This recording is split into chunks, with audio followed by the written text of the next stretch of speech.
what they're going through, and I want to take a moment to again express our deepest sympathies to each of them. Please know that we keep you in our hearts as we diligently work to determine how this tragedy happened so no one experiences the deeply significant loss you must feel today. NTSB was on scene that night within an hour of the collision, and we remained there for over a month. Work continues to this day, including diving operations to recover personal effects and any remaining portions of the wreckage. On March 11th, we released our preliminary report, which contains only factual information that we've gathered in the first few weeks, all of which can change throughout the course of the investigation. It doesn't include analysis or findings, nor does it determine probable cause. Those will be in our final report. But we don't wait for a final report to take action if we uncover critical safety issues that require immediate attention, which is why, in conjunction with the release of our preliminary report, we also issued 2 urgent safety recommendations to the FAA. In both reports, we cited FAA surveillance data that showed between October 2021 and December 2024, there were over 15,000 close proximity events between commercial aircraft and helicopters at DCA. In reviewing that and other data, including airport operations and established helicopter routes, we determined that the separation distances between helicopter traffic operating on Route 4 and aircraft using runways 15 and 33 are insufficient and pose an intolerable risk to aviation safety. As a result, we recommended that the FAA prohibit operations on helicopter Route 4 between Haynes Point and Wilson Bridge when those runways are being used for departures and arrivals. We also recommended that the FAA designate an alternative helicopter route that can be used to facilitate travel between Haynes Point and the Wilson Bridge when that segment of Route 4 is closed. I want to commend Secretary Duffy for his swift acceptance of our recommendations. The Secretary and the Acting Administrator and the General have been tremendous partners throughout the course of this investigation, and I want to thank them for their commitment to safety. I know we're all searching for answers, the right safety solutions, but the NTSB is the gold standard for accident investigations for a reason. We are thorough and we're fact-based. We leave no stone unturned and we let the evidence guide us. Investigations take time. We have a lot of work to do in this investigation, from interviews to analyses of large volumes of documents and data to review, to air carrier operations that we have to review, helicopter operations, air traffic control, human performance, helicopter airworthiness, flight recorders, and more. In total, we have about 40 NTSB experts leading this investigation in collaboration with the parties and others, and we're aiming to complete this investigation within 1 year, barring, of course, any unforeseen circumstances. Now, I want to close by thanking you for your steadfast support of the NTSB, and I look forward to answering your questions. Thank you, Chairwoman. We now recognize the Acting Administrator Rocheleau of the FAA for 5 minutes. Thank you, Chairman Moran, Ranking Member Duckworth, Chairman Cruz, and Ranking Member Cantwell, as well as members of the subcommittee.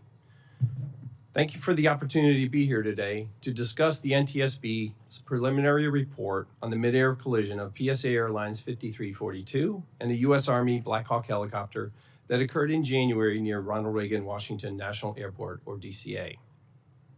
I would like to begin by offering my sincere sympathies to the families and loved ones of those who perished in recent aviation accidents, particularly the accident near DCA.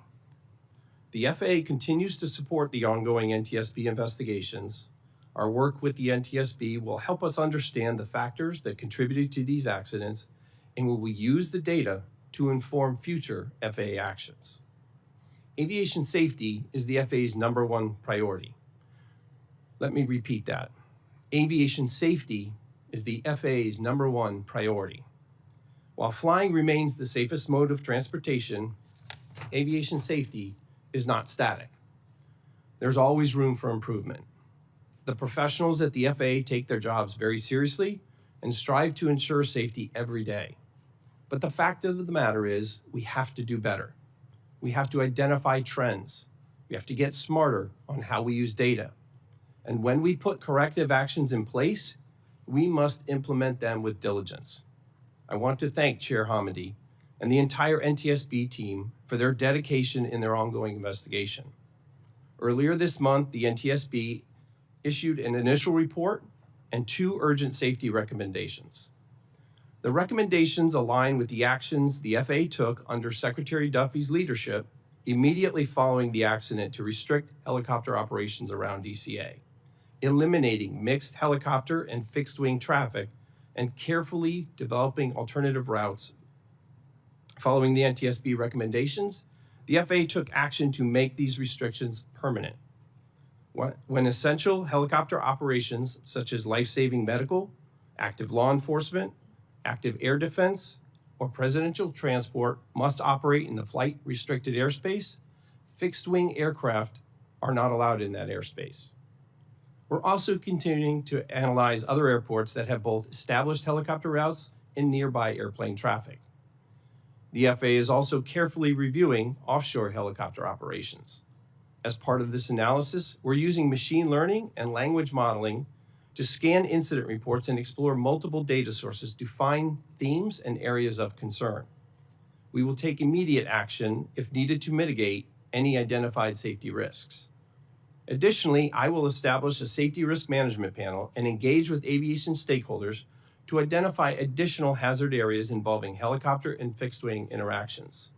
And all aircraft operating in DCA Class B airspace will be required to broadcast their position and identification using ADS-B out, with very limited exceptions. We're bolstering aviation safety in other ways too. Air traffic control staffing is a top priority as air traffic controllers play a critical role in keeping the American people safe.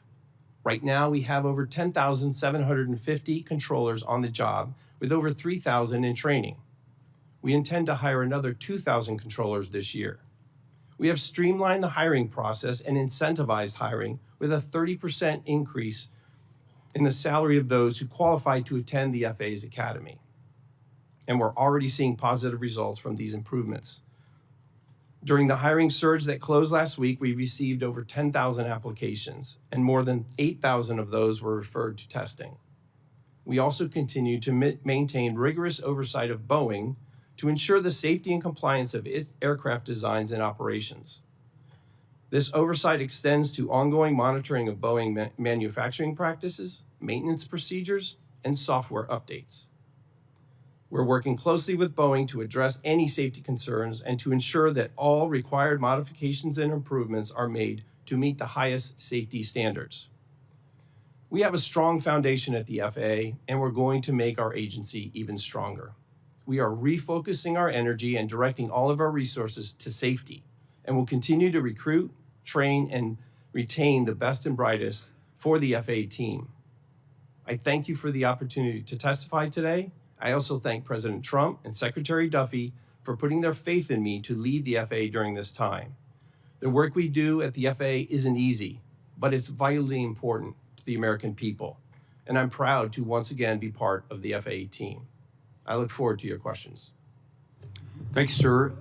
Recognize Brigadier General Matthew Brayman for his testimony. Thank you, Chairman Moran, Ranking Member Duckworth, Chairman Cruz, and Ranking Member Cantwell, and distinguished members of the committee. I appreciate the opportunity to come here before you today to speak about the mid-air collision that occurred between an Army Blackhawk helicopter with the call sign PAT-25 and American Airlines Flight 5342. First and foremost, on behalf of Army senior leaders and all of our soldiers, I want to pass my continued condolences to all those that are affected by this tragedy. I want to thank the professional work of our first responders and the federal, state, and local agencies that responded within minutes to the crash site and aided in the recovery. I want to thank Chairman Hamidi and the NTSB for conducting a thorough investigation, facilitating a close and transparent relationship with the Army as we conduct our parallel investigations. The NTSB remains lead in the investigation, so I can't offer facts and recommendations at this time, but I can offer an Army perspective on the preliminary report and provide clarifying information on Army helicopter operations, and certainly can do that here in the Washington, D.C. area. For context, Pat 25's unit, the 12th Aviation Battalion, falls under the Army Aviation Brigade, or referred to as the TAB. And that unit has the mission to provide continuous, responsive aviation support to senior military and government leaders to enable continuity of government operations and defense support to civil authorities. The TAB is one of dozens of organizations, both civilian and military, that operates helicopters in the DC area. Our aircraft continue to meet all requirements to operate in the national airspace, in Class B airspace, and the helicopter routes in Washington, D.C., and they operate under positive control of flight services when within 30 nautical miles of DCA. Pat 25 was operating out of Davidson Army Airfield at Fort Belvoir. The crew of 3 were fully qualified to fly in the local area. The pilot in command, CW2 Andrew Eads, was an instructor pilot. The co-pilot, Captain Rebecca Lobach, was a qualified pilot in command as well, and the crew chief, Staff Sergeant Ryan O'Hara, was a standardization flight instructor. The night of 29 January, Pat 25 was conducting an annual proficiency and readiness test, or APART. And as part of that flight, was approved to operate at contingency locations associated with their directed mission. This has led to questions as to whether Pat 25 was transmitting automatic dependent surveillance broadcast out, or ADSB out. The specific status of both its operation and functionality is something that is under the investigation of the NTSB. The crew, however, was approved to operate with that capability off in accordance with Army policy.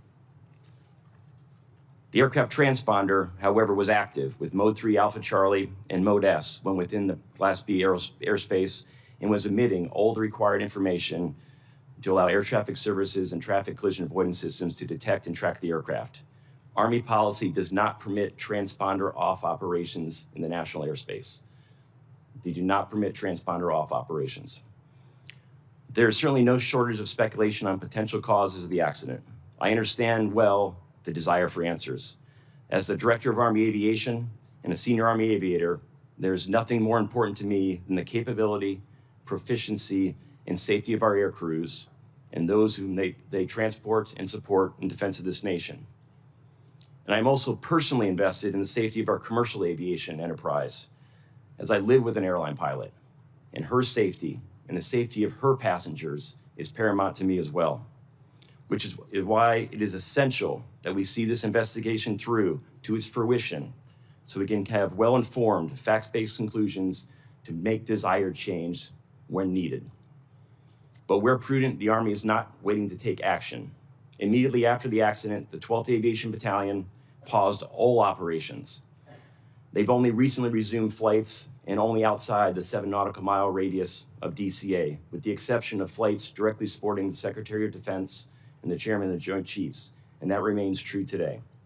The Army continues to fully comply with all FAA restrictions on helicopter traffic over the Potomac River near DCA. The Army is actively participating, along with other military services and agencies, with an FAA-led working group to redesign the Route 4 helicopter corridor as recommended by the NTSB in its preliminary report. We've also issued interim guidance to elevate the approval authority to operate ADSB off. The Army is fully committed to a transparent and collaborative review of the events of 29 January and of all operations in the vicinity of DCA. We support any and all efforts to ensure a tragedy such as this never occurs again. Thank you for the opportunity to appear before this committee, and I look forward to answering your questions. Thank you, General. Let me begin by asking witnesses questions, and then we'll alternate between Republicans and Democrats based upon time of arrival after the leadership of the committee has their opportunity to ask their questions. Chair Hamidi, let me begin with you.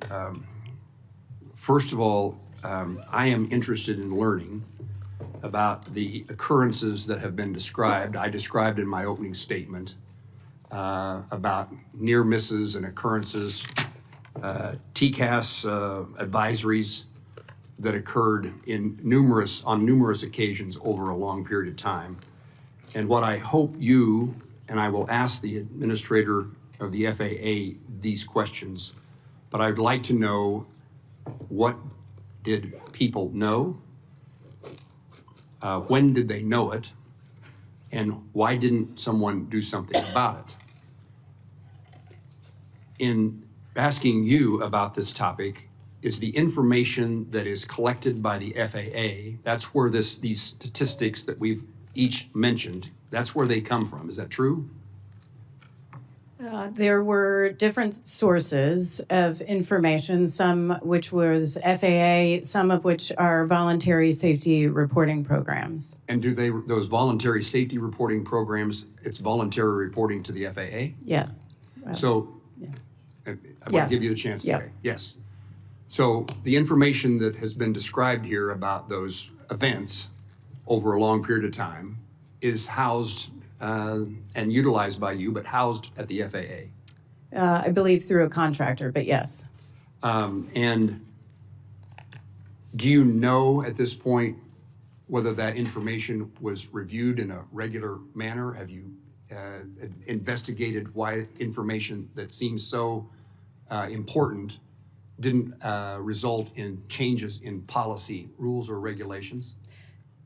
I don't know why. What I will say is this was a data request, came from a data request from the NTSB. We made that with the FAA and received information from the Aviation Safety Action Program, ASAP, from ATSAP, which is air traffic control, from mandatory occurrence reports, and we also received information from FAA surveillance data from radar. But this was a request from us, and that resulted in our evaluation of that data and our urgent safety recommendations. It is, I don't know if the FAA pulled that data themselves at any point, and I'd have to defer to the acting administrator on that. That information was so valuable, so important, so critical that that's the reason you asked for the immediate changes in safety regulations, true?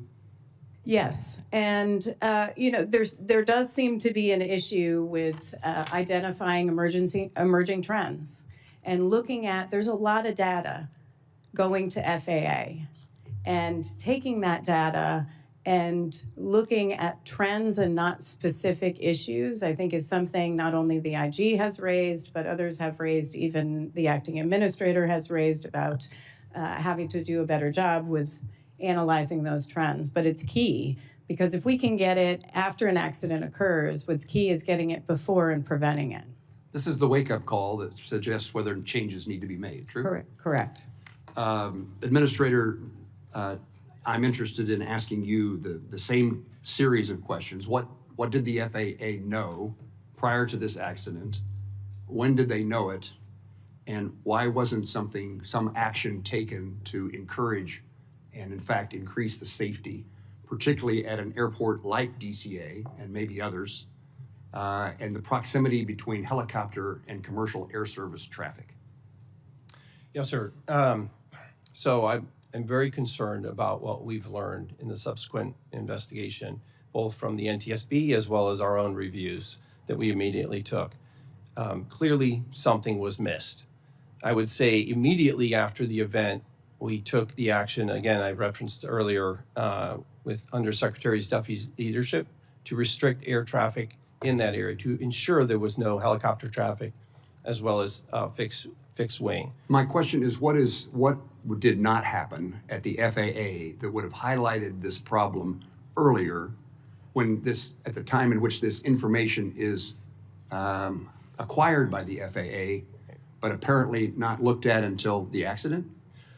So the actual process by which there's an ongoing review all the time of the data that is available. As the chair mentioned, there's millions of pieces of data that come in, and I would tell you that we have verified every single near mid-air collision was investigated, but there are certainly those instances where the information itself was not identified, and that's why we've put artificial intelligence and machine learning in place now to ensure that we're able to go through millions and millions, tens of millions of pieces of data to identify those trends and act quickly to mitigate those risks. There's no question but what, had this information been utilized by the FAA or others, that steps could have been taken to make certain that flying, particularly again in the circumstance of helicopters and commercial aviation at a place like Reagan National Airport, there would have been an opportunity to do something had that information actually been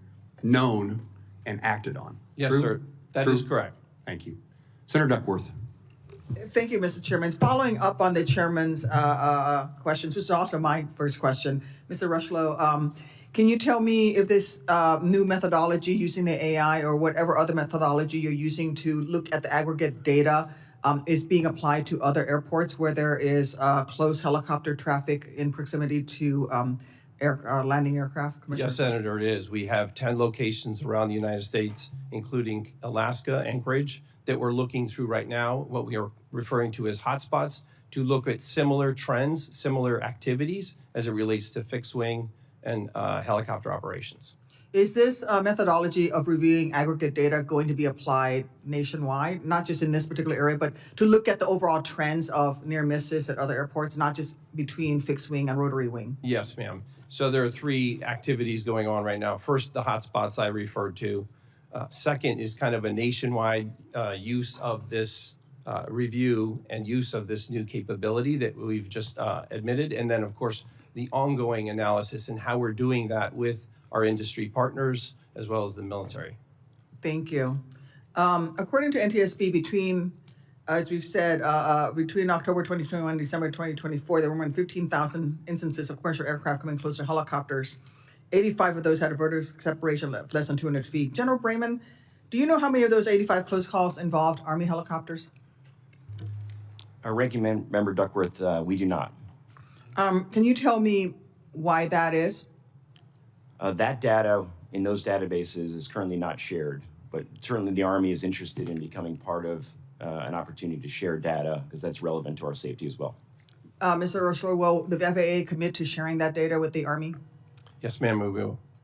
Thank you. We've also asked for that information, and we're going to share it as part of our investigation with all the parties. And I think this needs to be ongoing into the future so that especially the military aircraft that are flying within rotary wing close vicinity, these folks should be getting this data, and we can do that moving forward.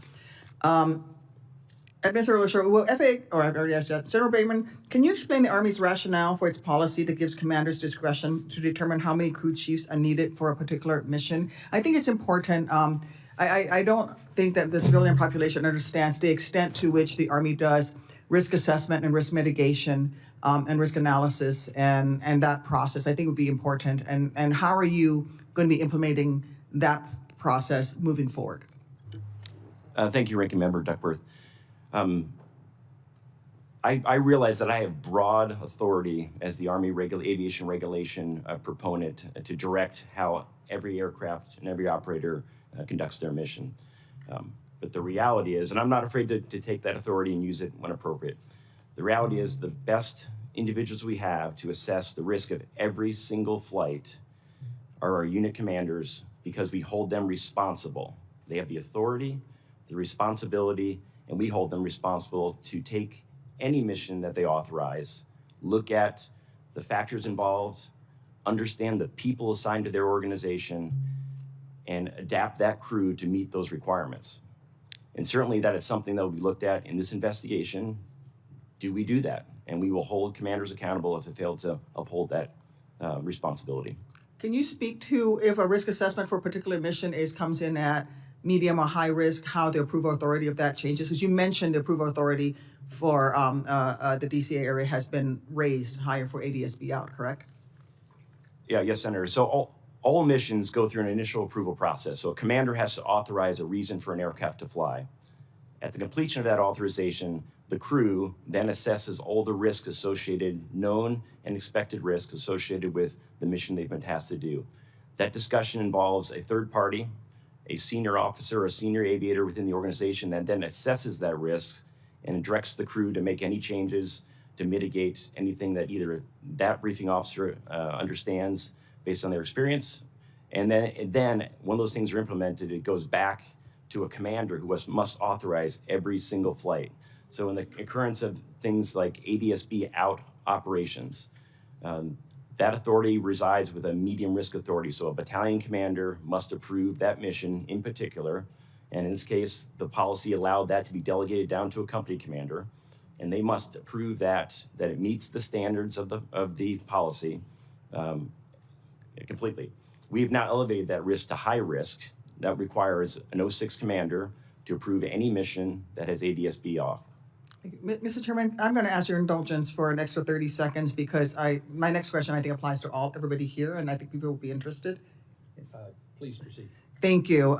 This is for the FAA. I am hearing that there is a backlog of air traffic controllers waiting to get their FAA medicals approved so that they can return to duty. And we have an air traffic controller shortage right now. I think in the Chicagoland area, there's about a dozen air traffic controllers who are waiting for, they got new medication, whatever it is, but they're waiting as long as 12 to 18 months to get an appointment or to get a ruling from the FAA medical office so that they can actually get back on the job. And they're just sitting there not able to do their job. And I think this is a problem at all of the major airports around the country. I'm sure every one of us has air traffic controllers waiting to be put back onto duty, and they can't because of the backlog with the FAA medical system. Can you speak to that? And when you commit, if I give you a list of my air traffic controllers who've been waiting, will you take a look at those folks and make sure that their medical issues are addressed so we can get them back on the job? Yes, Senator, I commit to that. Chairman Cruz. Thank you, Mr. Chairman.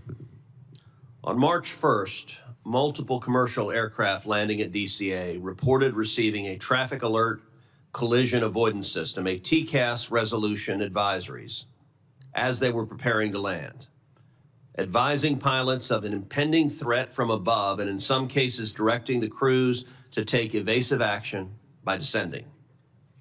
I think we were all alarmed that just a few weeks after the tragedy, commercial pilots were being told they were at imminent risk of a deadly mid-air collision.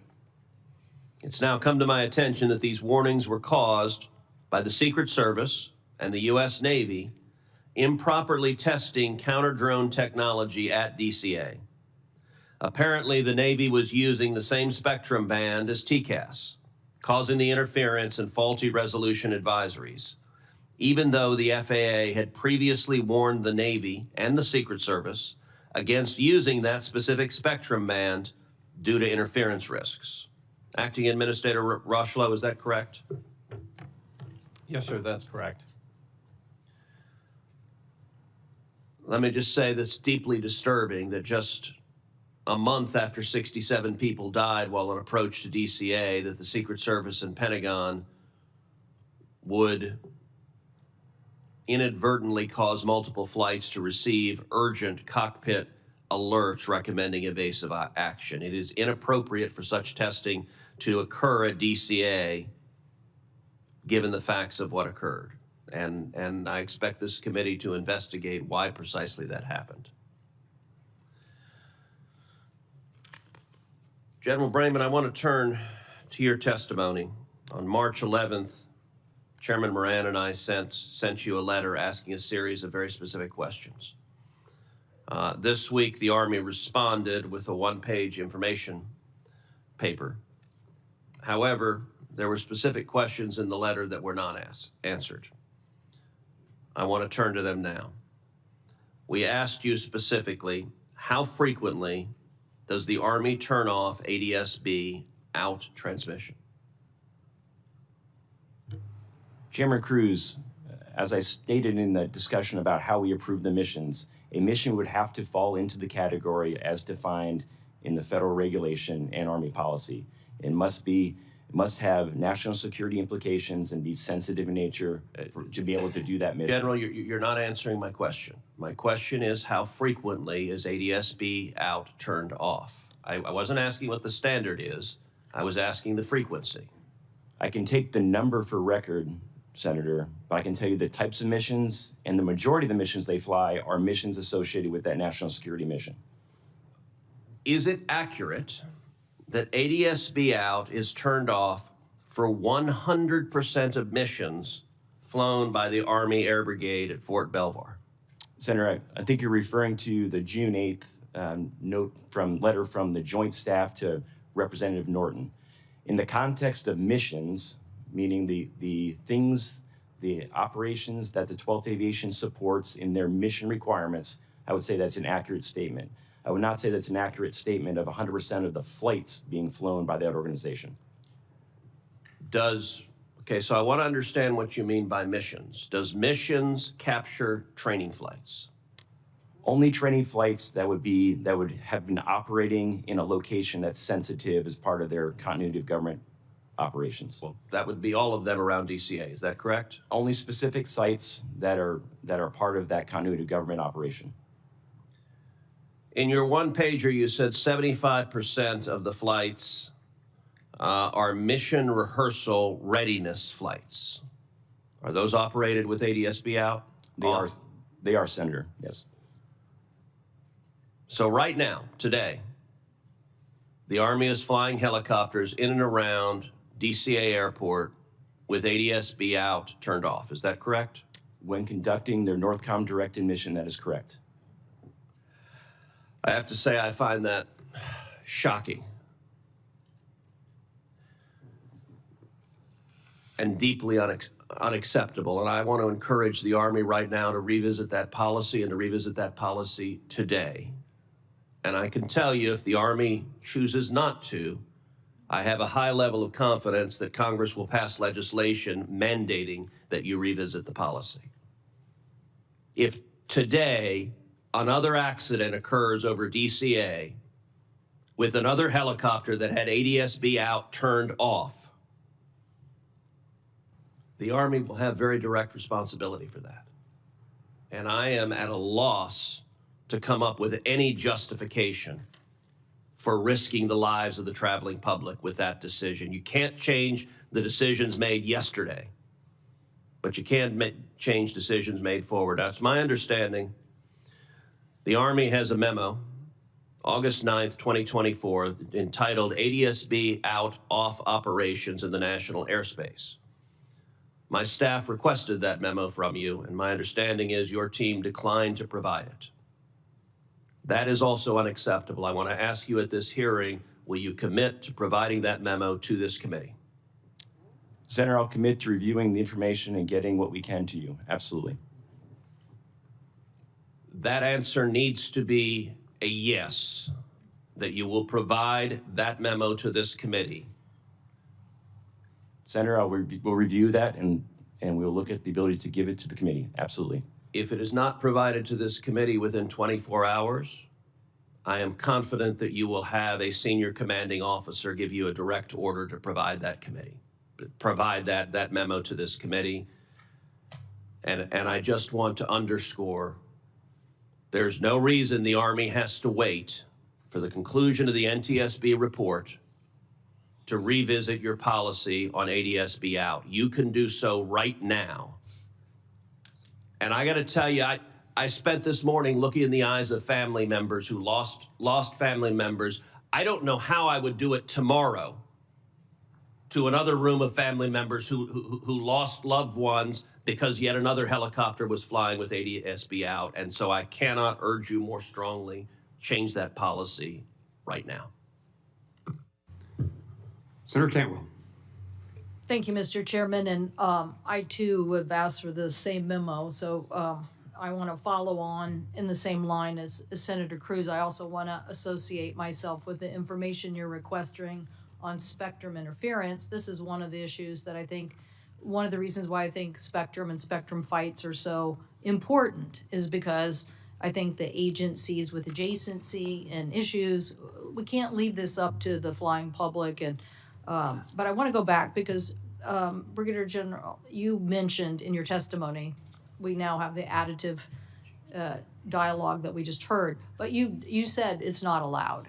You're saying it's not allowed. ADBS out was not allowed. That's what you said earlier.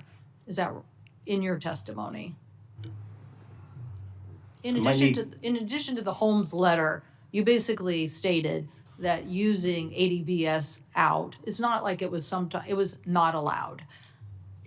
Army policy is ADSB out is not to be used for routine use. Okay, so, acting administrator, did you know this? Did the FAA know this? Did the FAA know and understand and absorb this? Did you know that you were allowing a flight to go within 75 feet of each other and there was no signaling message that we have already identified as a safety measure is something that we have had as a requirement? So I understand the FAA was aware of this. We have an existing memorandum of agreement with the Did you know it Department was of Defense. Did you know it was 100% as the Eleanor Holmes Norton and as the Brigadier General is pretty clear this morning, we don't allow it. Even to the point of not answering Senator Cruz when they're going to change it, because I'm pretty sure their attitude is going to be, we don't allow it. He's going to say he would rather have a route somewhere where he can fly without it. That's what he's going to say. And so, you know, that's a separate issue over here. Our job, though, is the FAA oversight, and you can't give exemptions to things that you don't understand. And so he, in their application, kind of made it sound like, well, it's not going to be that routine. But he's very clear. They're never turning it on if they don't have to. They're never turning it on. So what I don't understand is why the FAA didn't understand that. Why you would allow this design. This is the wrong design. Whoever said you could fly in this airspace this close together without a safety feature that was already being required by the FAA and then giving them an exemption makes no sense. So why did you allow it to happen? So I can't speak to why the previous administration may have allowed for that memorandum of agreement, which is why we, effective today, will require in any DCA Class B airspace, ADSB out to be turned on, except in very limited circumstances. What are those other limited circumstances? So that other would- agencies? Is there any other agency that's doing this? So that we have 46 different helicopter operators within the National Capital Region. But again, DCA Class B airspace will now require ADSB on to be out. What other agencies are operating this way? So we have certainly a number of military units. We have local law enforcement. We certainly have the Department of Justice and FBI. We have a number of different agencies that fly the Park Police, and those are the entities that we're working with closely now to make sure, first and foremost, they understand the new restrictions that we have in the Do airspace. they have exemptions? Some of them do. Are you concerned about this? Absolutely, which is why we immediately put in place the requirement to have ADSB out on. And so you think they're operating that way? Yes, ma'am. You think that Homeland Security is operating that way? They are operating, effective today, they will be operating with ADSB. Effective today? Yes, ma'am. So for the last month, you've known, as I am going to submit for the record, a letter from the Department of Homeland Security that basically says, under the federal aviation waiver, all U.S. Custom and Border Protection, air and marine operations in the capital region basically have this exemption as well. So they haven't had. So I want to understand, if people were Sure. still flying in this airspace, we all fly in and out of this airspace. Right. Do we now have to worry about other operators in this airspace that may be doing the same thing as happened with the military? So And I now should- you're telling me you're going to take action today. I should clarify, immediately after the accident, we put the restrictions in place so that no mixed traffic could occur. No helicopters and fixed wing in the same airspace. Today, we're requiring the ADSB out to be on. So previous to this day, the fixed wing as well as helicopters were not allowed in the airspace. So we cleared the complexity of that airspace. Now today, you're going to say to Homeland Security, you have to have ADBS, basically the automatic surveillance broadcast system has to be on. You're going to make that today. That's correct. Well, I For would. any of the Class B airspace that you can see in the graphic, in that red airspace, that's required. Acting Administrator, you're not building faith in this system of oversight of the FAA if you're telling me that we now have a bunch of other operators in this airspace that you now said after the accident were prohibited, but now you're going to turn it back on, and if they meet this requirement. And we have letters from them thinking that they're exempted. I want to see this rule. This would have been a great debate with Mr. Bradbury before the committee, because the American people, these poor families have lost loved ones. This is not their day job. It is your day job. It is the day job of the FAA not to allow these exemptions to become prolific and everybody use them, and then us have to sit here and figure out how to do our oversight job of you to make sure that these details are exposed when we can't even get a memo from some of these agencies. So, Mr. Chairman, I know my time has expired, but I will come for a second round with the witnesses, because I think it's clear. The NTSB has been very clear on the requirements for ADSB in, and in this case, if they would have listened to them, it's $40,000 to equip, $20,000 to equip one plane. You could probably equip the whole fleet of aviation for $100 million. I guarantee you their lives, the family lives, are worth that. Thank you, Mr. Chairman. Before recognizing Senator Budd, does the FAA, Mr. Rushlow, does it have the authority to supersede the operations of the Army and these other agencies in the airspace around airports? We haven't gotten the Army to say they're going to do this with their own policy, but you say you're mandating it. Do we know that the Army and others have to follow your mandate? Yes, sir, they do. Okay. Senator Biden. Thank you. Well, first and foremost, I want to offer my condolences and prayers to all the families that are here today.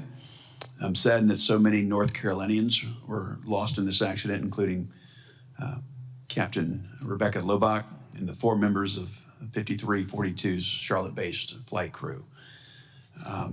Samuel Lilly, Jonathan Campos, Denasia Elder, and Ian Epstein.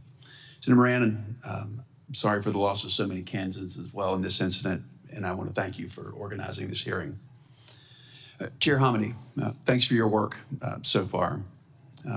On page 9 of the preliminary report, it states that the MPFR, the multi-purpose flight recorder's reading for pressure altitude conflicted with other altitudes readings. Ultimately, this conflict led your team to invalidate the pressure altitude reading provided by the recorder. Can you provide any details on the differing altitude readings? And do you have any update on whether this conflicting data was limited to the MPFR, or if that was provided to the flight crew and perhaps was a confusing factor? We are still looking into that and doing some testing. What I will say is the pressure altitude was determined invalid on the Blackhawk because we would expect that to be somewhat similar to the CRJ, but it was much lower. So we determined that that was invalid and it couldn't be used to calculate the barometric altitude. We would need 2 sets of data, which is pressure altitude and barometric pressure setting. We had the pressure setting. We don't have the pressure pressure altitude data for that. So we can't, we were not able to determine from that what the barometric altitude was of the Blackhawk. However, we are looking at other data. Okay, thank you. General Braun, PAT 25 was operating out of Davison Army Airfield on a pilot annual standardization mission at the time of the collision. Given the concentration of senior military and civilian officials surrounding DCA, how vital are these missions to readiness for continuity of government operations? Senator, they're extremely vital. To go back to Senator Cruz's question about how many flights are done, 75% of the missions flown by the 12th Aviation Battalion are in direct support of the continuity of government rehearsals, exercises, and making sure crews are familiar with how to get that mission accomplished. And they stand ready every single day in a 15-minute alert you. string to do that mission. Thank you, General. Can the Army continue to fulfill its priority air missions, air transport missions, without access to Route 1 and Route 4? The Army is certainly, the fact that we're in the working groups will allow us to help influence routing that will allow us to continue to do that mission. I'm confident we can do that. Thank you. Chair Hamady again. In your view, is the permanent closure of Route 4 the only solution that allows for continued operations of both rotary and fixed-wing aircraft around DCA? And it's permanent closure when runways 15 and runway 33 are in use. That was our recommendation to the FAA. Thank you. Yep. Administrator Rushlow, the aviation investigation report from the NTSB shows that the separation between an aircraft on approach of runway 33 would have a mere 75 feet of separation from a helicopter operating on Route 4 and hugging the shoreline of the East Bank of the Potomac. Was the FAA aware of this conflict prior to January 29th? And given the insufficient vertical separation that we're talking about, was the FAA relying solely on controllers in the DCA tower to deconflict the approach to runway 33? So the FAA was aware of the design of that airspace in advance of December 29th. I would say that's one of the reasons why we immediately restricted that airspace after the incident to review the circumstances around the airspace itself. In addition to that, it's one of the reasons why we are looking at hotspots or mixed traffic areas around the nation, whether that's Boston, Dallas, LA, and Anchorage. Thank you. Senator, can I?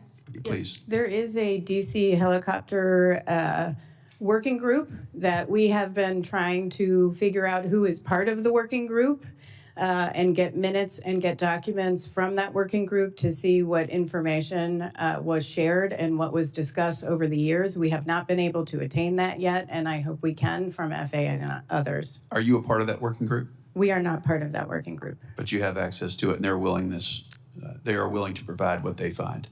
We have requested information. We have not even been able to identify who is part of the working group firmly and get documents as part of that working group. We've requested all of that information because we do want to evaluate what was discussed. We're also going to interview the FAA cartographers on how this route was mapped because that 75 feet is max. That is the maximum. It goes down from there as the glide slope comes down to, as commercial aircraft approach runway 33. Thank you. So let me see if I can help Senator Hamady, Chairman Hamady. That's a very hard job. No. You are very good at public relations with senators, that we recognize the challenges you face. So do either one of you belong to this working group? Does the Army or the FAA participate? And can you answer that so the NTSB can pursue information? I mean, the FAA, it's the FAA's working group. It's the FAA's working group. All right. Mr. Rushlow, what's the problem? I'm happy to work with the chair. We've been working extremely closely together on this investigation, and I'm happy to work with the chair and understand why she hasn't received that information and make sure we follow up on that. Can you think of any reason that NTSB shouldn't be a part of that information? Off the top of my head, I can't. I don't know why they would be restricted in that, and I certainly will talk to my folks when we get back. Thank you. Yes, sir. Chairman, should we ask is the Army part of this working group as well? The Army is part of the working group. Yes, Senator. There are apparently 17 entities that are part of the working group. We just haven't been able to verify who all the entities are. Surely the FAA is in charge, and they can help you. Surely I would have been happy to understand that before today and work General, with you the know any chair. reasons that the working group's efforts can't be known by NTSB? Absolutely not. Thank you. Let me follow up. Mr. Rushlow indicated that the FAA does have the authority to require ATSB out. Do you agree with that assessment that the FAA can make this decision, and if you don't follow the FAA policies, then you're precluded from the airspace? Chairman, the Army operates 100% under FAA authority. Very good. And Let me turn to the perhaps the next steps or new information, and to this I'll go to Chair Hamady. Since the report that we're discussing here today is 2 weeks old, what has transpired, if anything, in those 2 weeks? Have you discovered any new and relevant information that you can share with us? Where would you like me to begin? One thing I can say on ADSB out, off, that's policy of the Army, but we are also we are still looking at installation programming and potential for equipment malfunction. And the reason I mention this is because the accident helicopter, for this accident helicopter, no ADSB data had been received from an FAA ground station for 730 days prior to the accident. And that was abnormal. So we began looking at the fleet for the battalion. The battalion had 25 helicopters. That includes this particular helicopter. 9 of them were Mike models, and all were transmitting ADSB out when they were turned on, because we have to verify that it's working. There were 16 Limas, including the accident helicopter, which we're still looking at, but 7 were transmitting when ADSB out was turned on. 8 were not, and stopped doing so sometime between May and November 2023. We don't know why. 5 of those started transmitting since the NTSB identified the issue and began working with the Army to try to isolate the reason. So I just want to let you know that you can have ADSB out on, but you also have to make sure that it's working. You indicated working with the Army, but there's other participants in this arena. Absolutely. And then were you narrowing it to the Army as if something is necessarily wrong there? Or more broadly, there's a problem in receiving the information? For the ADSB out on, we wanted to look at the helicopter fleet for the battalion to see if whether ADSB out on, when turned on, was actually transmitting data. Because we did think it was abnormal that for the helicopter involved in the accident wasn't transmitting data for so long. Any explanation, General? Chairman, this exactly is what the value of the investigation is. There are things that you would not normally look at that are being determined here, and that's certainly going to help us drive policy and any changes that we need to do as a result of the investigation. And certainly the NTSB has the expertise to do that. So what we're hearing from Chair Hamady is that there may be, it may be transmitting, it may be on, but there's no receipt. There's, I don't know, technical problems in the process by which it's not providing the information it's supposed to provide, right? Chairman, obviously the functionality of any Army equipment, and certainly Army aviation equipment, is important to me. So if we're discovering that there's a challenge there, we will take direct action, absolutely. This is not an inconsequential thing, right? It's not. And I think for the public watching, because I think there are a lot of people watching, is ADSB out broadcasts latitude, longitude, and altitude and velocity once per second. It updates once per second versus 4 to 6 seconds for radar, which is significant when you have converging aircraft. Mr. Rochelow, you indicated as of today there's a change in policy at FAA. I would be interested in knowing if that change in policy is only related to DCA airspace, or you are making those requirements, putting those requirements in place for other airports. Thank you, Senator. So the requirements that I announced today are effective for the DC Class B airspace immediately. That part of our ongoing work, as I related earlier with respect to hotspots and the mixed traffic that we've seen that could be problematic, are areas where we're looking at kind of adding that requirement in.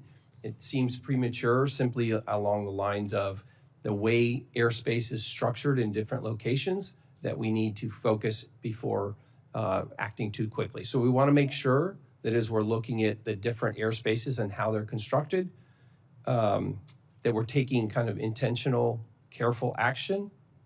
And that intentional action is underway. You're doing Yes, that sir. at other airports Absolutely. today. And wherever we find a risk we will mitigate that risk immediately. Chairman Hamady, I asked you a question, then I interrupted you, and you sound like your answer would be lengthy of the things that you've learned in the last 2 weeks. I'll come back to you after recognizing the two senators to my left. Thank you, Mr. Chairman. I want to follow up on what Chairwoman Hamidi is talking about, testing the ADSB out, whether it's actually transmitting data because the data was not received. Will we be able to check that with all of the other rotary wing operators that are in this region as well? Is that something the FAA should be mandating? Is that they could do that? I mean, you're not looking at the other operators because they're not part of this accident, correct?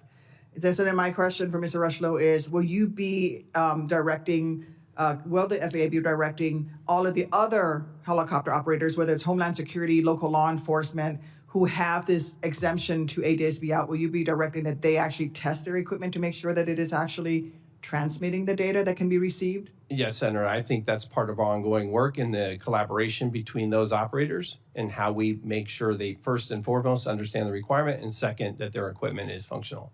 Okay, thank you. I wanted to also follow up on my earlier questioning about the FAA's air traffic controller workforce. I had mentioned you had committed to looking at the list of names I gave you that I will be giving you for the air traffic controllers who are waiting for medical review. I would like for you to commit to reporting back to me in writing about how many controllers around the country are waiting for medical clearances so that they can return to work, and what the FAA is doing to make sure these medical reviews are happening in a timely manner. I will commit to that. Thank you. In the race to hire more air traffic controllers, and then the staffing was adequate on that evening, but we could have used more air traffic controllers, obviously. And in the race to hire more air traffic controllers, I want to make sure the FAA does not lower your long-standing high standards for air traffic controllers. There could be a temptation to sacrifice effectiveness for efficiency, but the FAA must stick to its stringent standards to protect safety.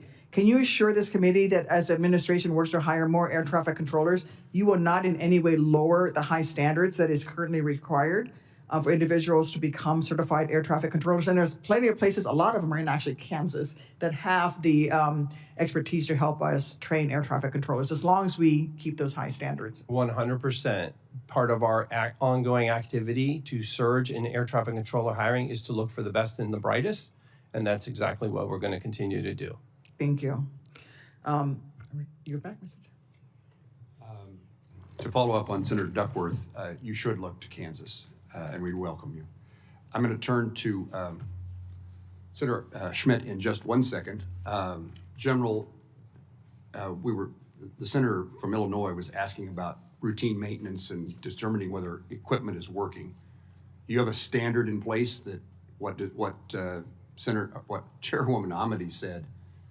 It doesn't make sense to me that you wouldn't know there were problems with the transmission or the equipment. Do you have a protocol in place and that equipment inspected on a continuing basis? Certainly, Chairman, with general aviation operations, we have protocols for the status of aircraft.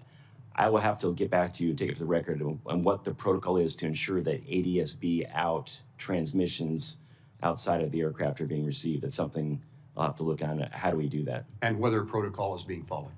Absolutely. Thank you. Senator Schmidt.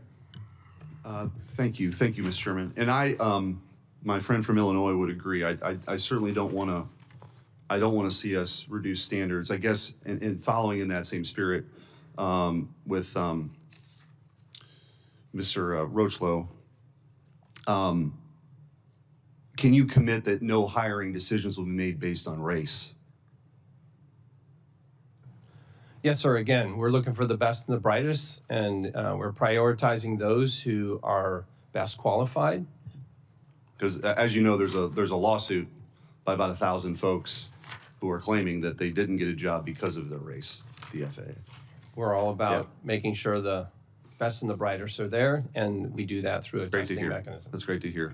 I did want to ask, General, and again, I apologize if this has been asked before. They're running us in and out of here, different committee hearings, armed services. I did want to ask, this is a very strong crew in the Blackhawk. Is it typical, or I guess, is it a problem? Is it typical and is it a problem to have someone who is a lower rank as this is my understanding, that the evaluator was a lower rank than the pilot? Is that a typical situation? Is that problematic? Is that not a problem? Do you think it contributed in any way? I just wanted to get your assessment. Thank you, Senator, for the question. It is extremely typical in Army aviation because the preponderance of our force are our warrant officers, and they are professional aviators.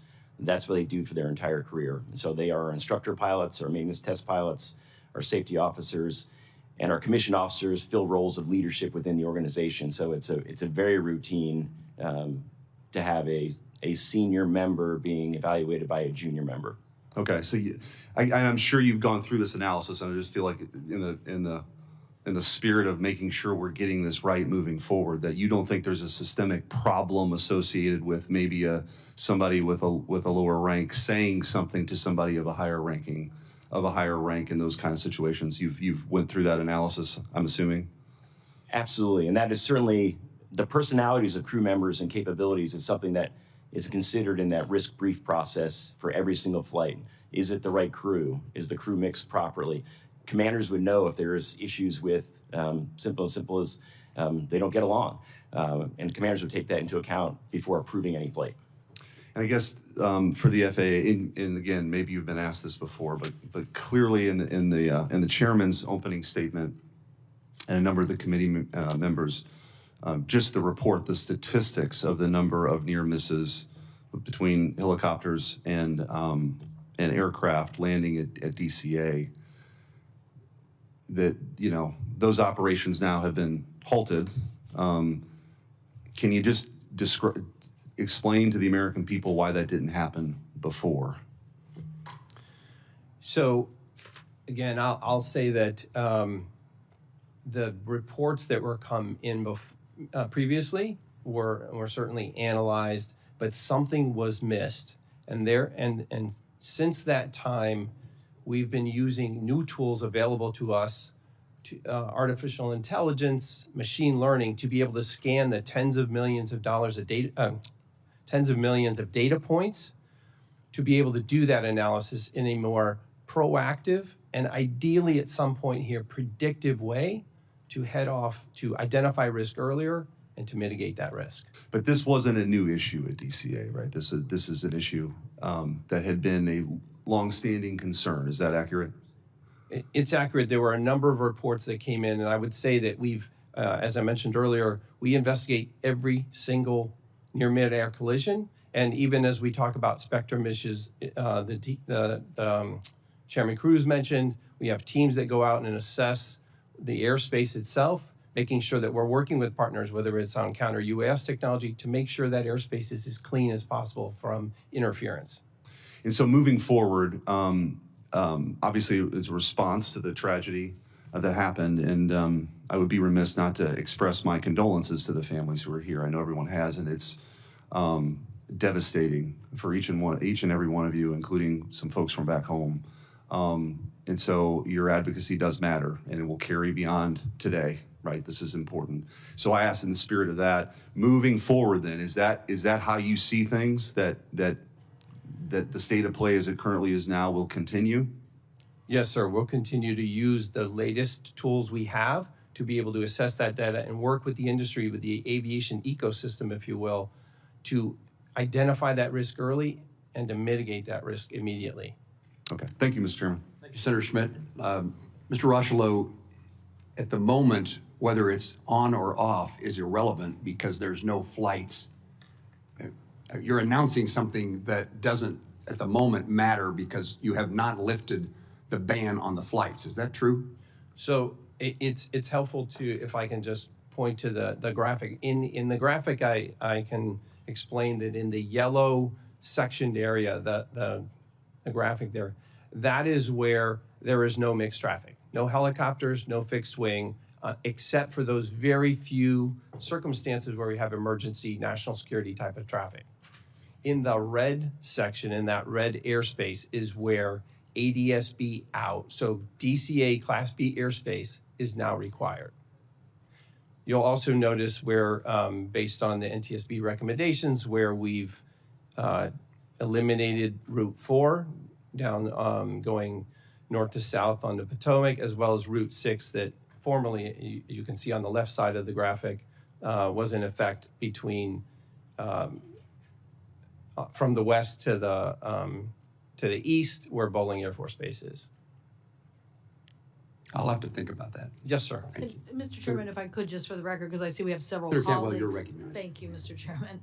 Just to clarify on your point, Acting Administrator, we still have a rule that says they have an exemption, all sensitive. So I know you're making a declaration today, but I don't think that supersedes the rule. Now, maybe President Trump's gonna call all these agencies and tell them to stand down, but legally, whatever the FAA is doing today doesn't take precedent over that rule. So when I come back for a second round, I believe the FAA has control over that airspace, and they can say. they could definitely shut it down, but as it relates to the rule, his decision just to say that you now have this requirement that a rule gave them an exemption to. I think he can issue an emergency directive. Is that correct? So it's the agreement we have in place with the helicopter operations that fly without ADSB out is an actual memorandum of agreement. It is not a formal rule. So it's an agreement we have with the Department of Defense and the other helicopter operators in the DC area. And we can get a copy of that, the Yes, ma'am. MOU? Thank you. Senator Hickenlooper. Senator Hickenlooper. Thank you, Mr. Chair. Mr. Rushlow, you earlier testified that you've looked at the places, the airports with higher volumes of mixed traffic. I think you mentioned Boston, Dallas, Anchorage. Is that assessment, have you gone through all the airports? I mean, does that mean that other airports in other large cities or where we have a fair amount of mixed traffic are okay? So we have 10 locations, a total of 21 airports. So we are doing this hotspot review, this mixed traffic review across the nation, including in the Anchorage area. So we're reviewing all the airspace designs to see where we may have this indicator of risk with mixed traffic. So helicopter operations as well as fixed wing. And so you mentioned Boston, Dallas, and Anchorage. That's not the full list, I assume. That's correct, sir. And so when will this be done? So obviously, 21 locations, I'm receiving regular updates. I anticipate that being, I anticipate that activity being concluded in the next couple weeks. I will tell you that our teams they're being very intentional about how they go through that airspace because it's been built over time as it relates to helicopter routes and other approaches and departure routes. So we're being very intentional, very careful. We don't want to move quickly with inducing additional risk. Right, I understand that, but obviously time is of the essence. Yes, when sir. you're a situation like this, making sure that even a preliminary warning as part of that assessment would be pretty valuable. And any indicator that there's an emerging risk, we would take immediate action. Ms. Hamady, you have in the past talked about workforce and making sure that you are fully staffed. And I think this is a direct follow-up on that. Are we fully staffed? I mean, you're going to look at this entire incident, and it's going to take the typical year and a half or 2 years, which again drives a lot of my constituents crazy. Do you have a timeline for when you will finish the full incident report or whatever the legal description is? When that will happen? We've committed to 1 year, barring any unforeseen circumstances, but 1 year. And so you have enough staffing on that? We have 40 experts at the NTSB that are currently leading this investigation. It is a high workload because it's not their only investigation that they're focused on, but they're very committed to this one. And then we have an entire agency that supports them. Right. We have a array of past reports, and it varies dramatically. But I appreciate the fact that you're trying to accelerate this. I think it frustrates a lot of people that it takes so long. I mean, how long does it take to gather the facts? So, I mean, it is a complex investigations, and our investigations are very broad, and there's a lot of information that can change over time. And we are very fact-based, following the evidence. So we do. That's our credibility. So we want to be exact when we issue something. I will say, I do have to congratulate our workforce, because when I came on as chair, we had well over 400, close to 500 reports that were 2, 3, 4 years old, and they're now below 2. Right. So that is significant. But the complexity of investigations, and then the fact that some things we don't have control over, like if we can't get access to evidence because a district attorney or law enforcement is prohibiting us in a certain situation with a highway crash, that can extend the timeline. Sure. No, I've seen that. But I think in something like this, where time is of the essence, I Yes, appreciate you guys agreed. making the effort, and glad to hear that you have the workforce. Mr. Rushlow, in your testimony, you highlighted some of the recent changes in hiring, and also especially in the training processes, to make sure we have more qualified air traffic controllers, but full workforce. I know you're working with local colleges all over the country on that. Is that is that working? I mean, I think if we can accelerate that, we have Metro State in Denver is a place where we're turning out some of these members. Is that something you can ramp up? I'm very interested, and the secretary has been very clear with the public as well as with me that we need to surge this hiring and do it well. Again, back to the testing, the surge, bringing people in. As it relates to additional college initiatives, we have an enhanced college training initiative, ECTIs, Right. that we're using in, I believe, 4 universities right now. We're working with them with respect to advanced simulators and the like to make sure that we can get more, what we'll call throughput, but more controllers through those schools and get them out to the local facilities, centers, towers, TRACONs. Great. I'm out of time. Yield back to the chair. Thank you all. Senator Sullivan. Thank you, Mr. Chairman, and let me start by saying that my heart goes out to the families and loved ones of the victims lost in the American Airlines Flight 5342 disaster at DCA, and not long after that, unfortunately, as well, the Bering Air crash in near Unalakleet and Nome, Alaska, flying over the Norton Sound area. And I'm thankful for the chairman for holding this hearing, and appreciate the NTSB and FAA and DOD focusing on the after action so this doesn't happen again, either here in DC or in my state. And I do want to focus a little bit on my state, great state of Alaska, because as I think all three of you know, we have a very high rates of airplane crashes, highest in the country, and airplane crash fatalities, which is why we launched with the NTSB's good work in 2020 and the FAA's good work in 2020, the FAA Alaska Safety Initiative called FOSI.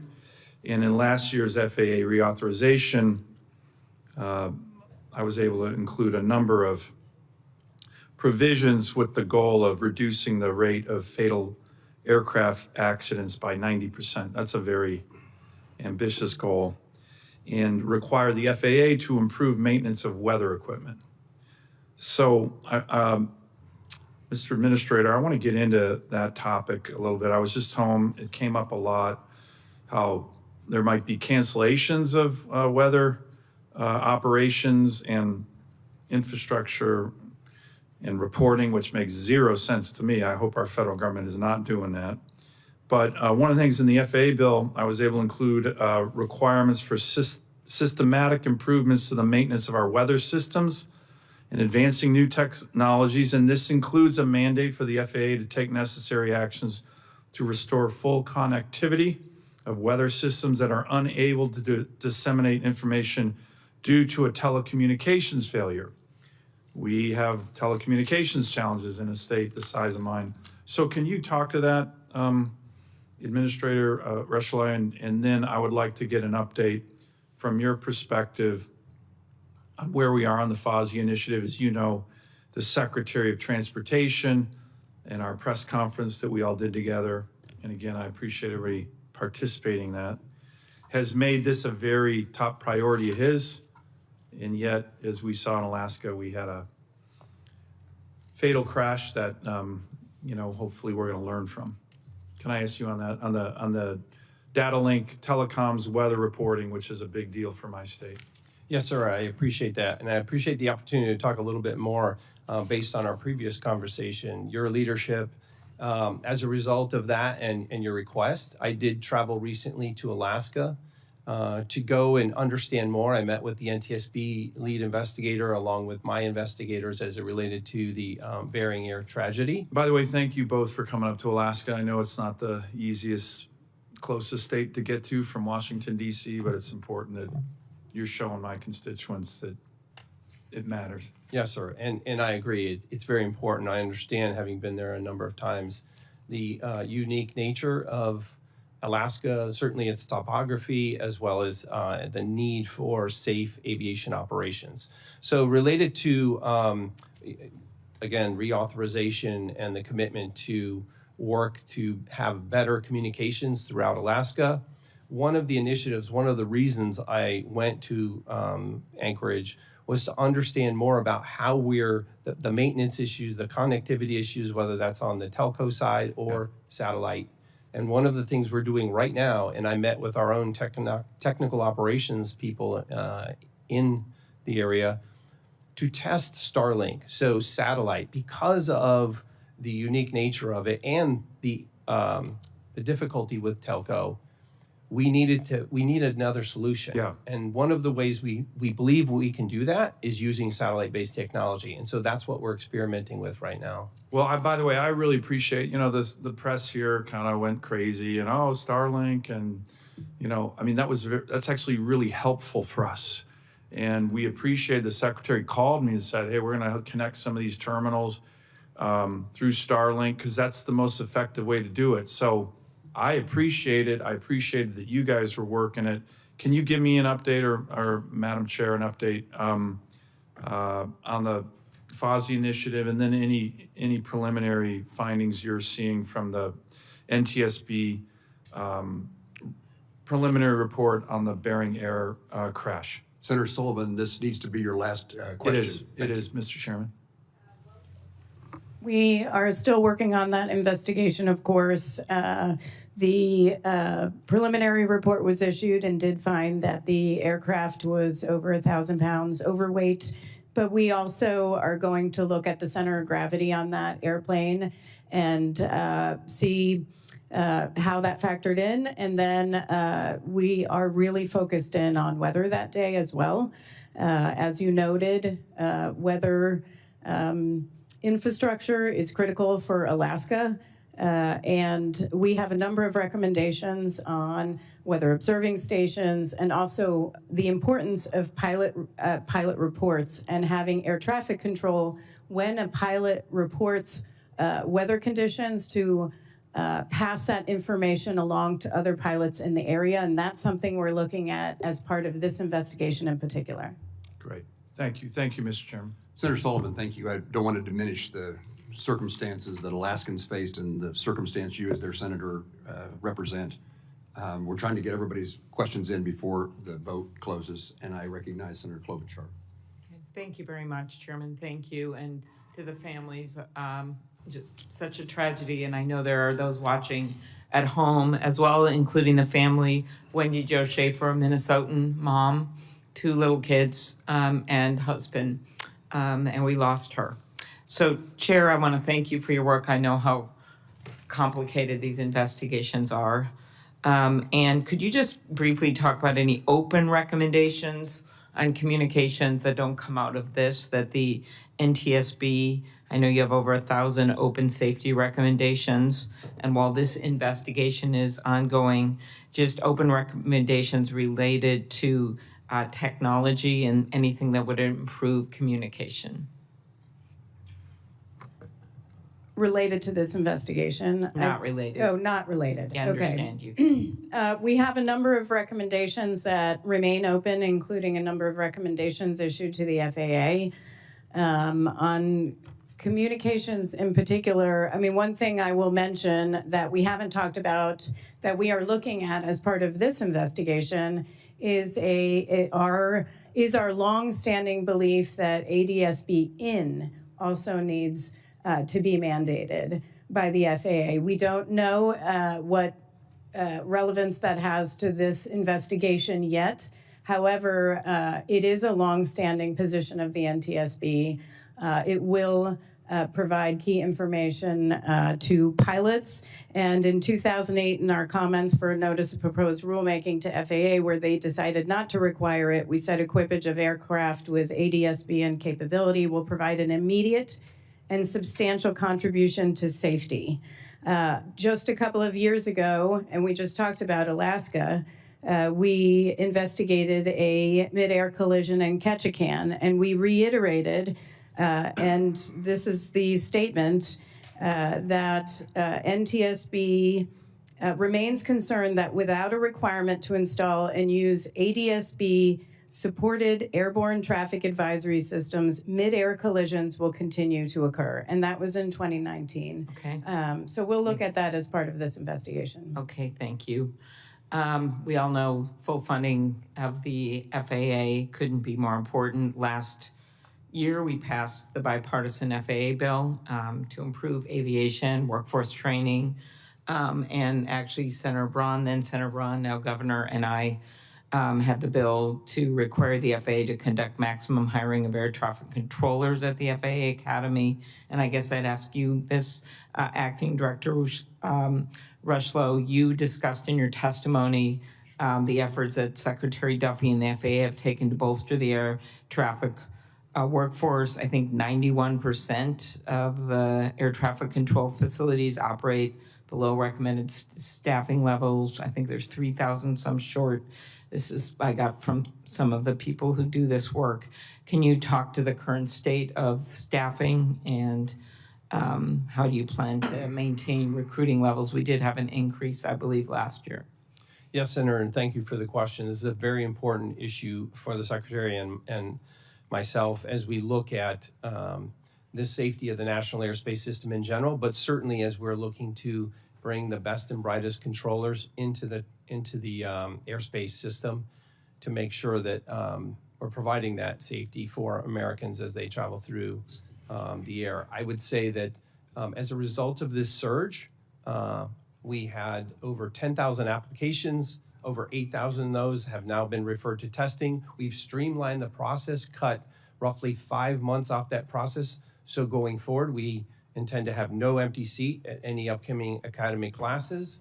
I would also say that we expect our partnerships with other schools, universities, to be able to bring more people into the career field itself. It's an exciting career. And even incentivizing students to come to Oklahoma City and with an additional 30%. We've kind of put all our focus on this effort in addition to the many other things we've got going on, but controller hiring is of paramount importance. Very good. As you know, we have a very active airports in Minnesota, a major hub. I would ask you to look at the Duluth Air Traffic Control Tower just because it's the third oldest in the nation. And Secretary Duffy's aware of it. It's had flooding, and it's a major air base up there as well for the Guard. Thank you, Senator. Yes, and Representative Stauber and I have been working together on that. Anyway, last question is just the importance of fully funding the FAA. Quickly, for both of you or all three of you. I can talk about fully funding the NTSB. Yes, please do. You've done that on previous occasions. You're important, but we did get a increase in funding that I do want to thank you for to 145 in the CR. It was an anomaly, but for fully staffing the NTSB, right now we're at 427. We went down in the last couple of months because people left.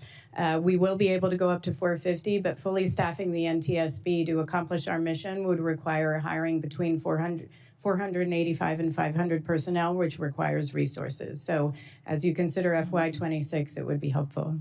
That's very helpful. And I certainly echo those sentiments. Fully funding the FAA is critical, not just for the workforce, but for our facilities and equipment. The situation is quite concerning to me as I review over 30% of our facilities being unsustainable going forward. We have to invest in that infrastructure going forward. Thank you. I know that's no solace to the families, but knowing that that you were stepping back and looking at all of this right now, so other tragedies can be avoided, couldn't be more important. So thank you very much. Gives me an opportunity to editorialize. We need to pass appropriation bills and not continue to utilize continuing resolutions. And that's directed at not necessarily my colleagues here, but my colleagues generally. Senator Duckworth. Thank you, Mr. Chairman. I agree with your last statement. I just have two quick questions. General Brayman, I have never had a warrant officer be afraid to tell me when I was doing something wrong in the aircraft, and I prefer to have them as a pilot in command to myself. Speak a little bit to crew resource management and how it works in an air crew, especially, it was not just about, this is speaking to Senator Schmidt's question, not just about between the two pilots, but also the role of the crew chief, and do they have the ability to speak up as well? Thank you, Ranking Member Duckworth. There's nothing more important in an air crew than crew resource management, and that is taught from day one. And everyone has an equal voice. And obviously the pilot in command is the one that's designated with the authority to command that aircraft. But I have never been in an aircraft that was ever in an environment where all members weren't a valued member of the team, and we rely on all those members to accomplish the missions we're doing. Thank you. I'm just going to wrap up by saying how important it is to fund and resource the NTSB. You guys do amazing work. You yourself, Chairwoman, oftentimes I'll call you when something happens, whether it was a door plug incident or something, and you were already on the ground or in the air on your way there. And you need the resources to do your work. And as we're seeing from this investigation, how critically that important that is, not just to find out what happened, but to prevent future accidents. So I could not agree with you more that we should be funding you. Mr. Rushlow, I think we also need to look at the facilities at FAA, and we need to talk to that. And I'd love to get your commitment to come out and tour the facilities in the Chicagoland area and see the condition of this repair that they are in. I commit to that. Thank you, Senator. Thank you. And with that, I'm going to turn it back over to the chairman, who's been very generous.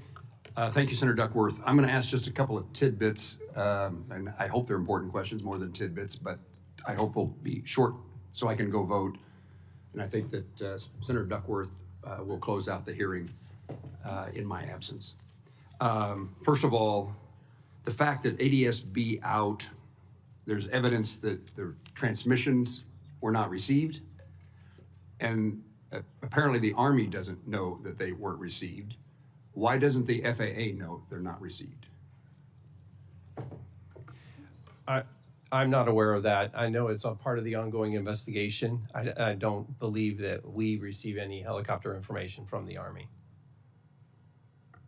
But somebody has to be reporting that they were sent but not received. Who do they report that to? Again, I think that's part of the investigation. My assumption would be the Army. Okay. The Army could have it turned on, but I think what the chairwoman is saying is that the receiving station got no data, so the Army has got it turned on, and they don't know that it's not receiving. So this is, again, this communication issue between the different agencies.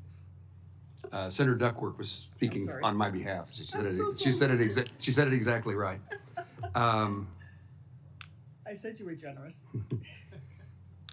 I think my concluding question, and then I recognize Senator Markey.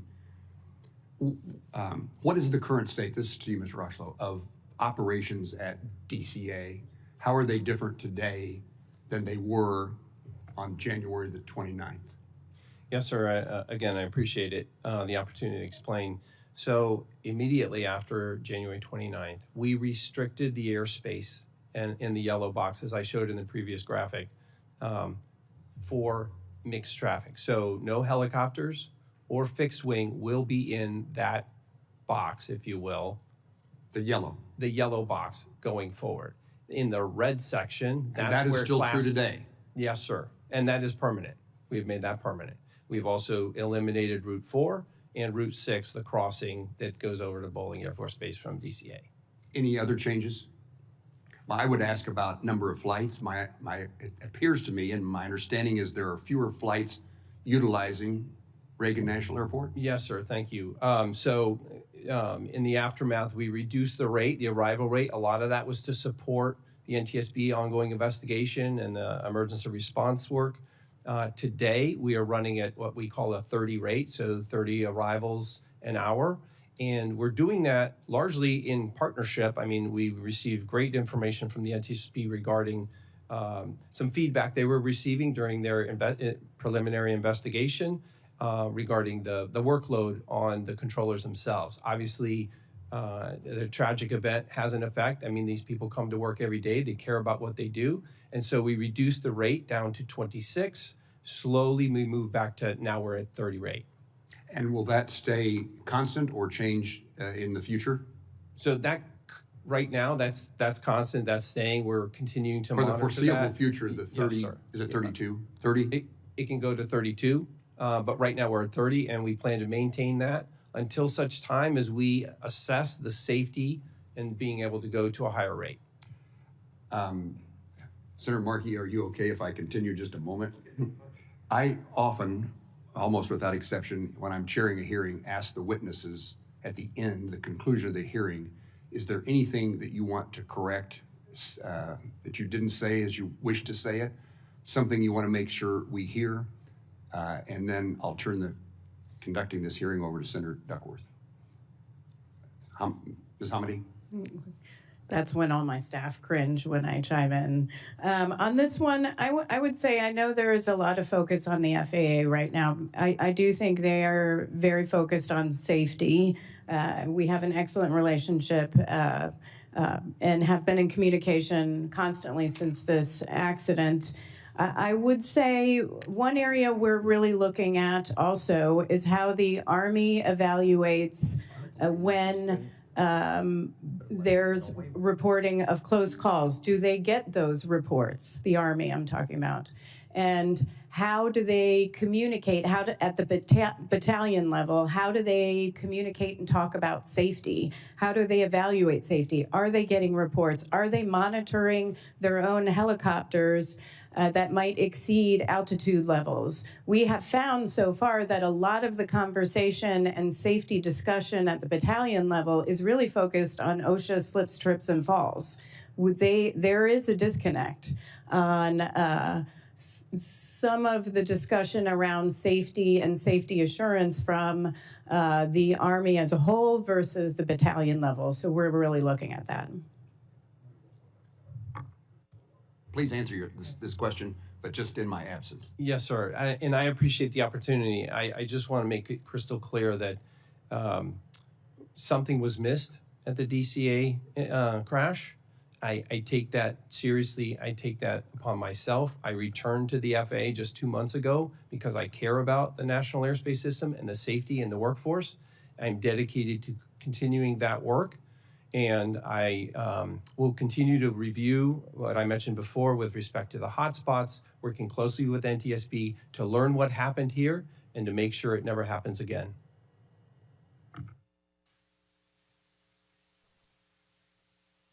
General, I'm going to ask you to suspend so Mr. Markey can ask his question because he's going to miss a roll call vote if he doesn't get to. I recognize Mr. Markey. Thank you so much. And thank you, Mr. Chairman, Ranking Member. I want to take a moment to express my deepest condolences to the families who lost loved ones in the tragic crash in January. Your pain is unimaginable, and your presence here today is a powerful reminder of the lives that were so suddenly and unfairly taken. I want to specifically note the individuals from the Skating Club of Boston who passed away in this crash. Spencer Lane, Christine Lane, Gina Hahn, Jin Hahn, Jenya Shishkova, Vadim Naumov. We had a similar plane crash in 1961 that devastated the Skating Club of Boston. The trauma for the city of Boston and for your families is great. So please know that we grieve with you, and we are committed to finding answers and accountability in honor of those who you have lost. Chair Hamidi, thank you and the entire NTSB team for your work to investigate this crash. I want to discuss the altitude of the Blackhawk helicopter. NTSB's preliminary report notes that a few minutes before the crash, the pilot indicated that the helicopter was flying at an altitude of 300 feet, while the instructor pilot said it was at 400 feet.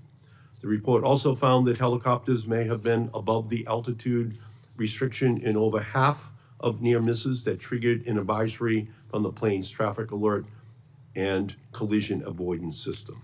In your experience, are altitude discrepancies like this common, and are you concerned that Blackhawk altimeters may have a systemic problem? This barometric altimeter, we've done substantial examination on it. We don't think we're going to get much from this altimeter because there was such damage. We're going to have to look at other data, but I think it's too early to really say what the discrepancy was or whether it was a discrepancy. There was no information other than 1.1 nautical miles west of the Key Bridge when the pilot flying said, I'm at 300, and the pilot instructor said, I have you at 4. There was no further discussion of why. So there's a lot of work that still has to be done. Administrator Rushlow, on a related issue, Elon Musk recently made alarmist claims about the FAA's air traffic control communication system. He said, the FAA assessment is single-digit months to catastrophic failure, putting air traffic safety at serious risk. The situation is extremely dire. Elon Musk is in charge of all of the investigations into every single federal agency. That's scary. And this is at the same time that he may be pushing for Starlink, his own company, to take over the contract to upgrade the communication system. And 1 month ago, the FAA announced it was deploying multiple Starlink terminals across the country. Give these systems critical importance to our aviation system. These developments raise serious questions about aviation safety. So I would like you to set the record straight on this issue. He said, basically, we have digit months to catastrophic failure, putting air traffic safety at serious risk. Is that tweet accurate? I would say that the circumstances around our air traffic system are in great need of renewal. I didn't ask you that. I asked, the public needs to hear this. Are we within single-digit months to catastrophic failure, putting air traffic safety at serious risk? I know we need new air traffic control facilities. I know we need that. I know you're saying we are at risk. Is that what you're saying? Are you agreeing with him that we are? I'm saying our air traffic system needs modernization as soon as possible. You understand, we can't have people heading for airports all across the country right now with Elon Musk, the ear of the president, saying that we're within single-digit months of catastrophic failure. Can you assure people that that's not the case right now? I can assure you the flying public, to fly is safe. We have the safest, most complex system in the world, and it is safe to fly. I would also say the air traffic system is in dire need of upgrade, and it's something the Secretary and I have been working on intensely. Well, so you're saying that this is not right. We're not within months of a catastrophic failure, because I don't think anyone wants to put a family member on a plane right now with this kind of assessment. Have you made the assessment that we're within a single-digit months of catastrophic failure? Have you made that assessment? I have reviewed assessments in the last 2 months and understand that our equipment needs to be upgraded. I didn't ask you that. Is the existing equipment safe? Is the existing equipment putting travelers' safety at serious risk? Yes or no? The existing system is safe. Is safe. All right. We need to know that. Okay. Are any SpaceX employees serving as special government employees at the FAA right now? We had 3 special government employees from SpaceX. We are only in contact with one at this point. I would make it very clear they did not do any air traffic. They didn't plug into any equipment. They came in to observe our operations and provided expertise along the lines of software and computer systems and how we. Did any employee have any involvement in the FAA's decision to deploy Starlink terminals in February? I'm sorry, if you could just repeat that question. Did any of those DOGE employees have any involvement in the FAA's decision to deploy Starlink terminals in February? There were no DOGE employees in that decision. Starlink is being tested at a number of our facilities, only tested and not plugged into any air traffic systems. Are any of these employees involved in the decision-making process around the deployment of additional Starlink terminals? No, sir. Okay, so I recognize that Starlink terminals may be an effective communications tool in remote areas, and I'm sure Starlink engineers think highly of their potential. We just need to be extremely careful. Yes, sir. That in making these life and death decisions, that they're not based on any pre-existing professional biases or financial conflicts. That's your job. You got to make sure this is the way we operate, because we're going to have hearings on this as this year and next year unfold. So I thank you, and I thank you, Madam Chair. Thank you. I'm going to return to General Brayman so he can conclude his remarks. Thank you, Senator. I do want to clarify two quick points. One on the memo requested by the chairman and both chairmen. It can be made available, however, it is part of the investigation. That is the unit's memo that discusses how they utilize ADSB out off. It's their policy letter. It is in the purview of the investigation. That is why it's not currently releasable. But certainly when the NTSB and the other investigations have done their due diligence, that we can look to make that available to the committee. Sure. For the NTSB, if the policy existed prior to the collision, you can provide it. That can be provided. Thank you. And What's your second point? And the second one, talking about whether we're willing to change the policy, the Army's policy. The Army is always willing to review its policy. Am I prepared to make a decision on ADSB out right now? No, Senator, but I want to do that informed by the facts that we have in this investigation. And those will drive policy changes. And that is not the Army policy, that's DOD policy. And the Army certainly has a vested interest in getting it right.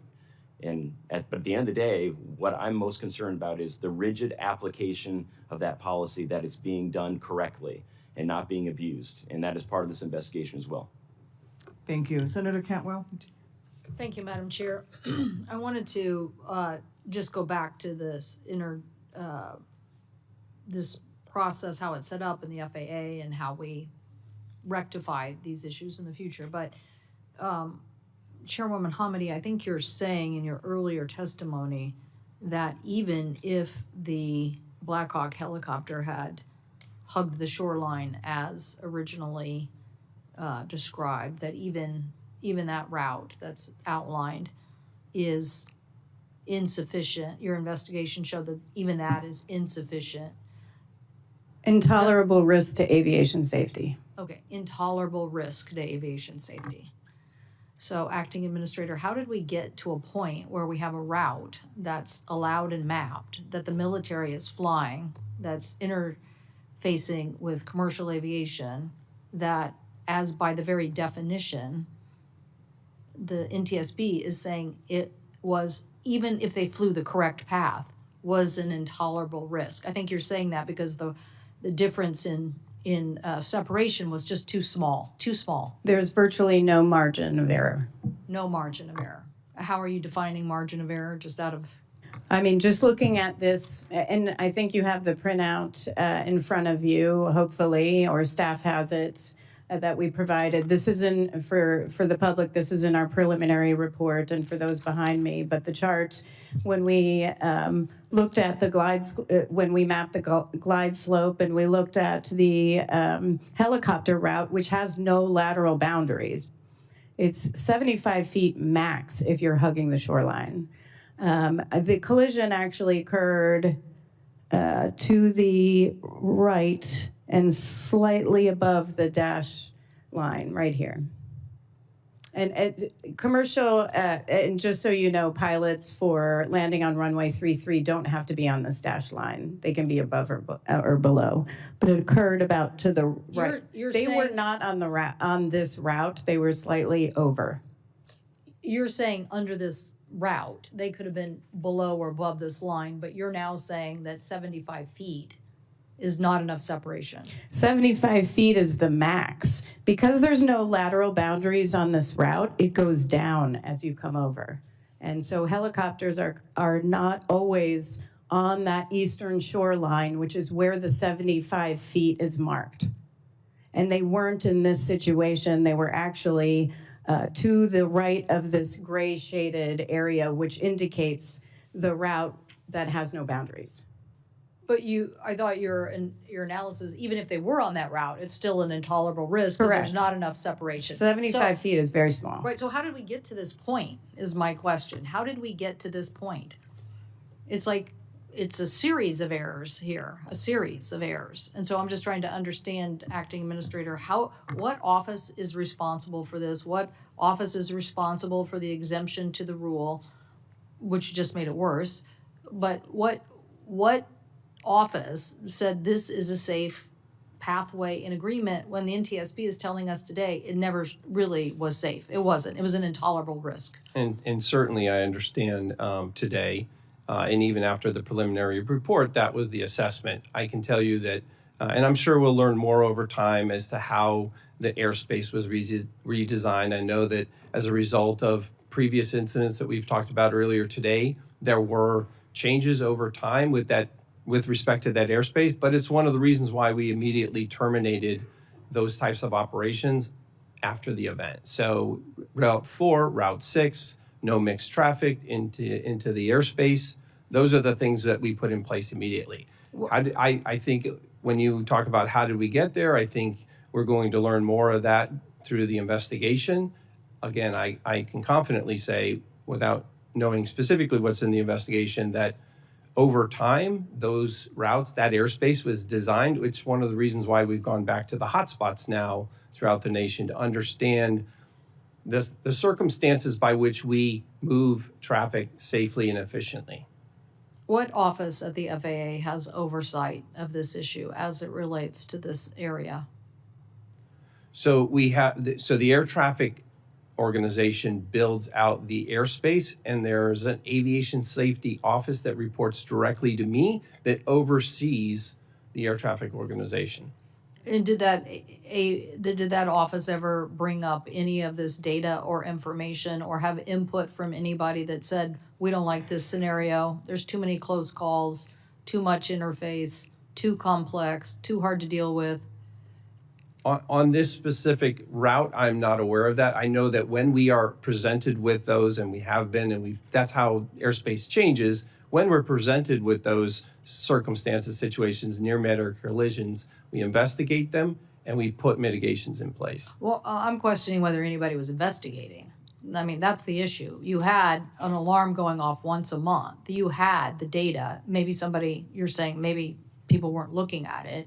And while I get that AI is this very new and interesting technology, it's no substitute for the FAA having an oversight over this level of traffic. And so, as my colleague, the chair of this hearing mentioned, that like now we want to know, do we have other problems in other airspaces? I mean, we're very focused on DCA, but now we want to know, we have big military complexes, 10 bases, 10 military installations in the state of Washington. I'm sure Chicago has a lot. We want to know, do we have to worry about this somewhere else because the FAA isn't looking and doesn't have an organization that is overseeing this information?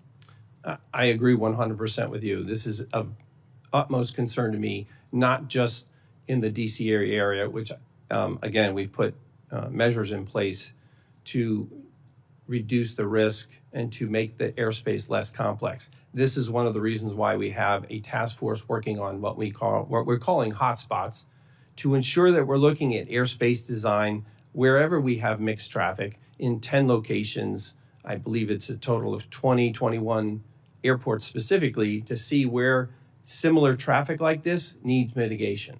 So you say this office reports directly to you, and and you say this, they oversee these areas and the interface. So let me be clear about that. The office that oversees air traffic reports directly to me.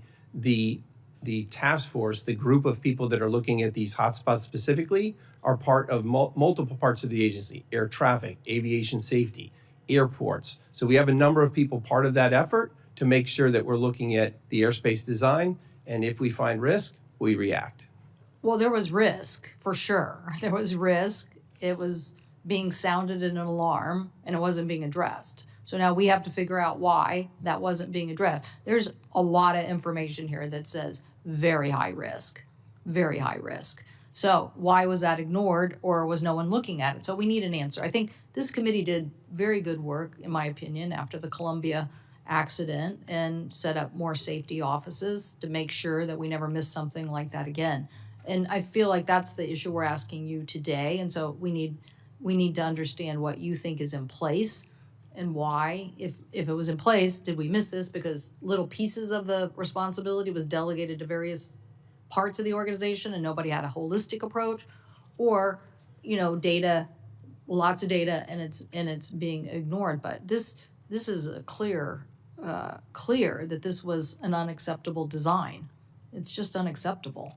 And I don't know how we got there. I do want to ask you, are you now supportive of ADSB in as a requirement? Making sure that carriers like this regional jet, again, I mentioned earlier, it's $20,000 or so per plane. Why can't we just say we're going to do this? I did understand from the chair earlier that it's been an ongoing recommendation.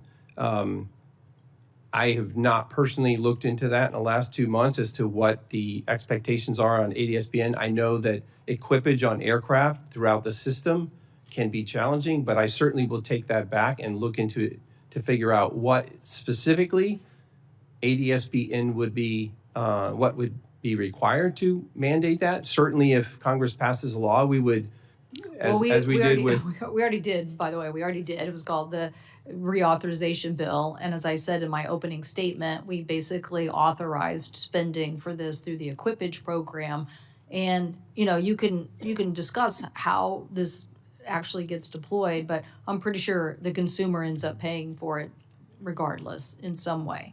And so the point is, NTSB has been recommending this. Is that right, Chairwoman? That's correct. You've recommended this since 2008? And I have to look, but I think we actually have recommendations on ADSB that precedes that. Those were comments, and if I may I add our 2008 comments to the hearing record? Thank you. So I think, Acting Administrator, I think we need to hear from the Department of Transportation and the FAA that they understand that these recommendations have been on the table and you need to respond to them. We don't want to do that. We don't want to keep doing this, which is having one organization who has to investigate all the accidents, deal with all the families, deal with the grief and emotion, and then have an FAA that gets too cozy with industry and gives them exemptions. We don't want that. And so what we want is you to listen to the NTSB. And I know this is historic. I'm not blaming any administration. It's historic. It's historic. As long it's been there since the beginning of the big crashes that we've had, way before the MAX, where the FAA makes safety recommendations and then they're ignored for I don't know, sometimes a decade. And then people finally say, oh, okay. But we owe it to these families. We owe it to them now.